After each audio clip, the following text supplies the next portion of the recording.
Vince Edwards was born in the Brownsville section of Brooklyn, and in his youth he aspired to be an athlete more than an actor. But when an operation for appendicitis cut short his bid for a spot on the U.S. Olympic swim team, he turned his ambition to acting.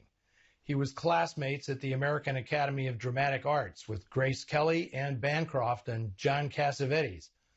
After a few bit parts in the early 50s as a contract player with Paramount, Edwards made his mark playing hoodlums in films like Rogue Cop, The Night Holds Terror, and most notably in The Killing, the 1956 Hollywood directing debut of fellow New Yorker Stanley Kubrick. After Murder by Contract, Vince Edwards and director Irving Lerner re-teamed for another low-budget thriller, City of Fear, released in 1959. Edwards played an escaped convict who busts out of San Quentin with a canister of heroin, only to learn it's actually cobalt-60, a radioactive substance that could infect all of Los Angeles.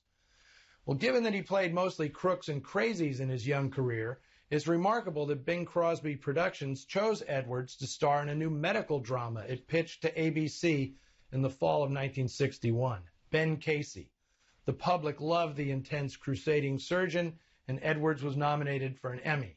Before long, he'd added a singing career to the mix. Now, all this success was derailed, Edwards later admitted, by a gambling addiction that almost bankrupted him.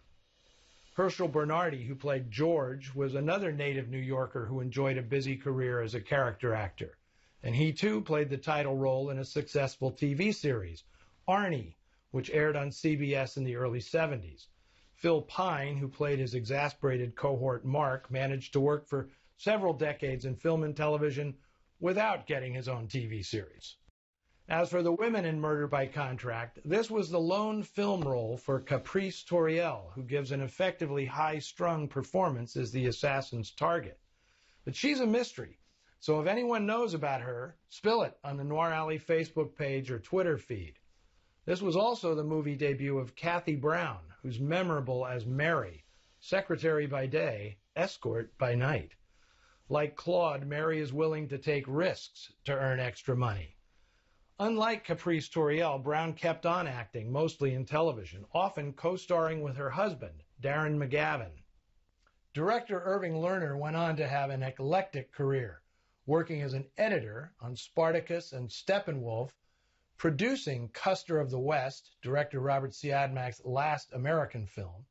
He directed 14 episodes of Ben Casey, and his feature films as a director were wildly disparate. Studs Lonigan, Cry of Battle, and The Royal Hunt of the Sun.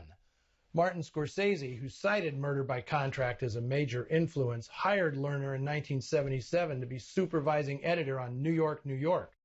And when Lerner died before the film's release, Scorsese added an on-screen dedication to him, with our gratitude and respect. Lastly, a word about Perry Botkin, who composed the score to Murder by Contract, which you probably won't be able to get out of your head all week. Botkin began as a guitar prodigy in the 1920s, and for several decades he played with many supreme musicians, among them Hoagy Carmichael, Glenn Miller, the Dorsey Brothers, Benny Goodman, and Paul Whiteman. For almost 20 years, he was the musical director for Bing Crosby, and he still found time to put his musical signature on a late-era film noir.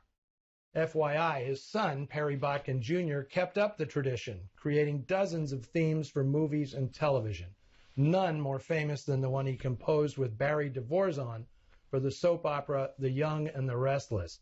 It became a huge hit as Nadia's theme after ABC's Wide World of Sports put it over a montage of Romanian gymnast Nadia Comaneci's performances. Well, that's it for this show. Hope to see you here next week when we'll celebrate Father's Day, Sam Fuller style, as Cliff Robertson relentlessly tracks down the gangsters who offed his old man. You won't want to miss Underworld USA. See you next week.